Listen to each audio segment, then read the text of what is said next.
Tagad paņemsim apstāšanos. Priekšējais grauds. Un viņš ir centrā šāviens. Un mēģināt noķert to brīvgaisu. Zinu, ka daudz izšāv, bet tas nekas, ja? Komanda, kas sastāv no dažādiem speciālistiem, kas ļaus jums atrast pareizo risinājumu pie dažādām krīzes situācijām.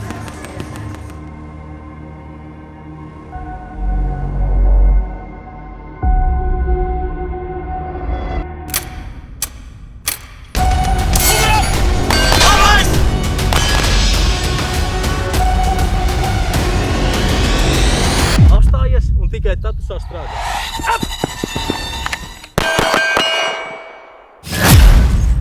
Svarīgākais punkts ir atpazīt draudus.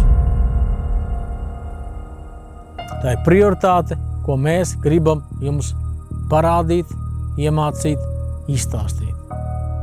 Atpazīstiet draudus, lai tie nenotiek.